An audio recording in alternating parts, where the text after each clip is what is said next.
पर Bhitarkanika national park প্রায় 145 square kilometre জুড়ে অবস্থান করছে ওড়িশা রাজ্যের কেন্দ্রপাড়া ডিস্ট্রিক্টে ইস্টার্ন ইন্ডিয়ায় অবস্থিত। এটা প্রথম যে স্যাংচুয়ারি হিসাবে অবস্থান করত 2002 সালের 19শে আগস্ট এটি রামসার সাইটের স্ট্যাটাসে এসেছে।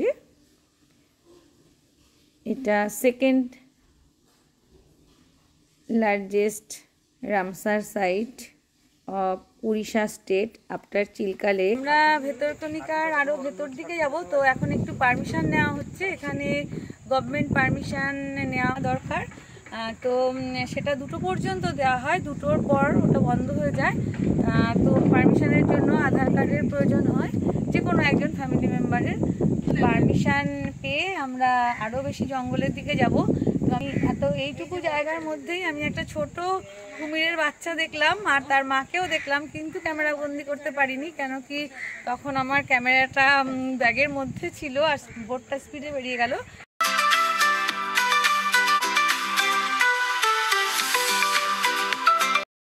আমরা দেখেছি, তো এবার নেক্সট আমাদের এই ট্রিপে আমরা দেখে নিচ্ছি উড়িষ্যার ম্যানগ্রোভ অরণ্য। এখন চলেছি আমরা ব্রাহ্মণী নদীর উপর দিয়ে। যে বৈশিষ্ট্য হলো এখানে ক্রোকোডাইল দেখতে পাওয়া যায় আর কচ্ছপও অনেক দেখতে পাওয়া যায়। দেখি আমাদের কিছু দেখা পেলে কিনা, দেখি। এখন আমরা নদীর উপর দিয়ে চলেছি। এই আমাদের বোটের নাম হচ্ছে যমুনা রানী। আর এটা চারিদিকে পরিবেষ্টিত ভিতরকণিকা ওয়াইল্ড লাইফ স্যাংচুয়ারিতে। কাছাকাছি যে বিচটা রয়েছে তার নাম হচ্ছে গভীরমাথা বিচ, বে অফ বেঙ্গলের। অরণ্য দেখছি, তো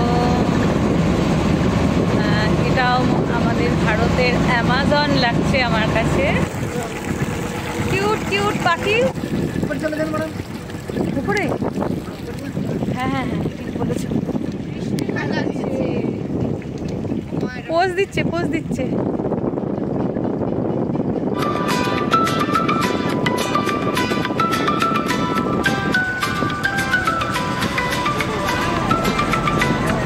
এত সুন্দর পাখিদের অবস্থান, হরিণের অবস্থান, সমস্ত কিছু মিলিয়ে মানে আমি ভাবতে পারছি না যে এত কিছু আমি এখানে দেখতে পারবো। যা কিছু আমি কোনো কিছু সুন্দরবন বা কোথাও কোনো জঙ্গলে দেখতে পাইনি, এখানে দেখতে পাচ্ছি।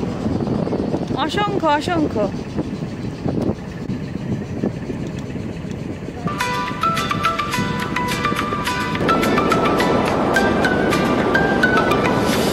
ব্রাহ্মণী নদীর দুপাশে শুধু কুমিরা আমি দেখছি রোদ পোহাচ্ছে, যেহেতু শীতকাল, তীরে শীতকালে কুমিরের সমাগম।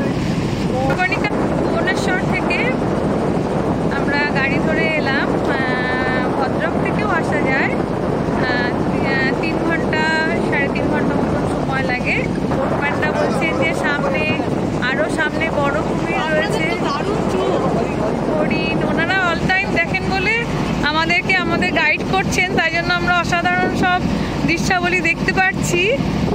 এরকম আমি ভাবতেই পারিনি যে আমি ভিতরকণিকাতে সেরকম দেখতে পাবো। পথশালা এই সমস্ত দ্বারা পরিবেষ্টিত। এটা হচ্ছে ইন্ডিয়ার সেকেন্ড লার্জেস্ট ম্যানগ্রোভ ইকোসিস্টেম। এটি বিশেষত সল্ট ওয়াটার ক্রোকোডাইলদের আবাসস্থল। Bhitarkanika is garden of crocodiles. এছাড়া এখানে আরও যে সমস্ত প্রাণীরা রয়েছে, যেমন Indian python, black ibis, wild boar, monkey, chital, cobra, monitor lizard, এই সমস্ত। তবে এখানে কিং কোবরা বেশি দেখতে পাওয়া যায়। প্রায় 1671টি সল্ট ওয়াটার ক্রোকোডাইলস এখানে বসবাস করে।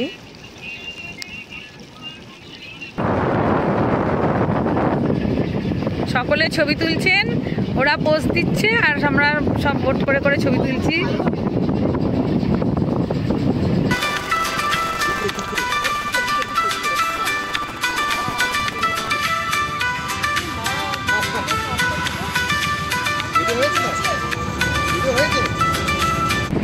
বিশেষ বৈশিষ্ট্য ঠেসমূল আর শ্বাসমূল ম্যানগ্রোভের। তো আমি অনেক শ্বাসমূল দেখতে পাচ্ছি এখানে।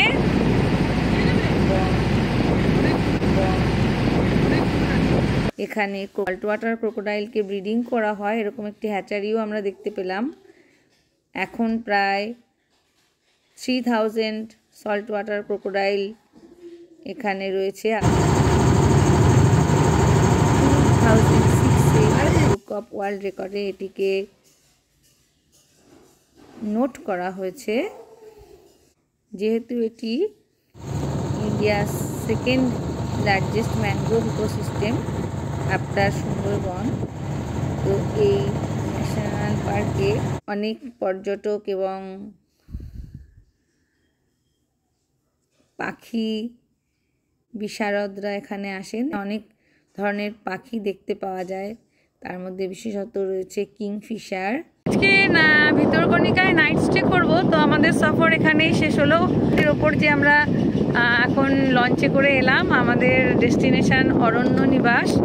তো আমরা অরণ্য নিবাসের দিকে এগিয়ে চলেছি। তো ওনারা আমাদের এখানে নামিয়ে দেবেন, আমরা এখন অরণ্য নিবাসে গিয়ে থাকবো।